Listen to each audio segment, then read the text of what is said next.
Yo, what's up mga ka-RPM? Magandang araw sa inyong lahat. Meron lang akong i-share pala sa inyo na baka nangyari sa MXI 125 nyo. Katulad ng nangyari sa MXI 125 na ito.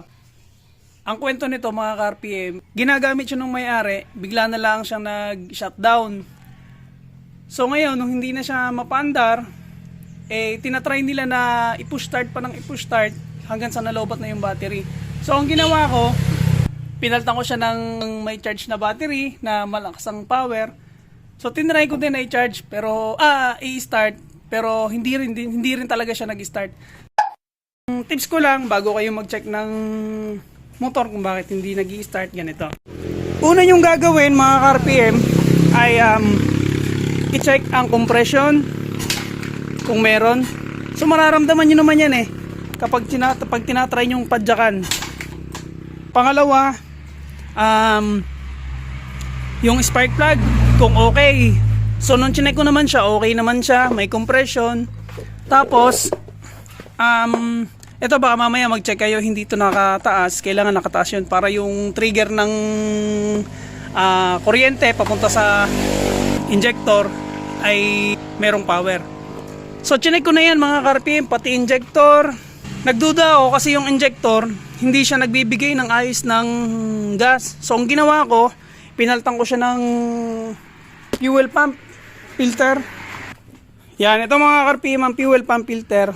So itong filter na to guys, hindi naman talaga to ganun kadumi Pero dahil nga nabuksan ko na, pinalitan ko na din siya ng bago.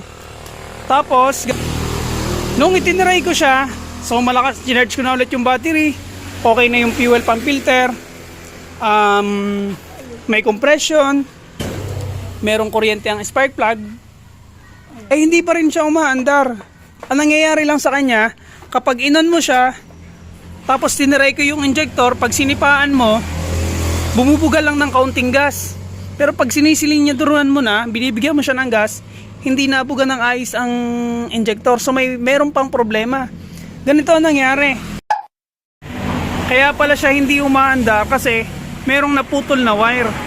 Itong wire na to, papunta to ng ang alam ko sa sa pump. Kasi ito yung wire niya papuntang pump. Hindi ko pa sigurado kung anong trabaho nito. Pero itong wire na to, sigurado ko negative to. Itong isa paputol na din. So pinagduktong ko. Saka yan, may mga wire siya na ibang tinamaan pa na wire, naipit. Kasi naipit siya guys sa pagkaka-clamp nito. May balot to.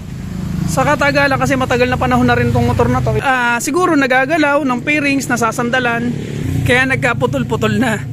So talagang pinahirapan ako nito mga ka-RPM. Kaya kung sa inyo man meron kayong MXI o anumang FI na motor, baka sakali lang na bago tayo magpalit ng ibang parts, i-double check muna natin. Ito kasing mga parts na to, na-check ko na to, katulad nitong mga wire na to, itong mga accessories, madali naman to i-check, ituturo. Meron naman nagbablog na itinuturo kung paano to i-check. So, sundan nyo lang yun kung paano mag-check nito. Hindi ko na i-detalye kasi ang akin lang para magkaroon kayo ng idea. Baka mangyari sa MXI nyo to na hindi din umandar kahit na may compression, may kuryente, merong lumalabas na counting gas sa injector, pero hindi talaga siya magtutuloy kasi kapag bibigyan mo siya ng throttle, magbibigay ka ng throttle sa kanya, nawawala yung supply ng gas. So ibig sabihin merong kulang, merong naputol. At ito nga yun guys, itong wire na to, dito to nakalagay, yan, nakaipit dyan. So babalutan na lang natin ng maayos para hindi na ulit maulit.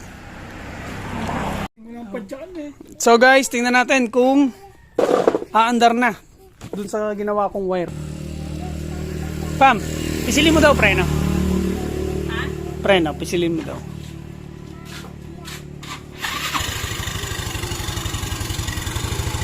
Alright.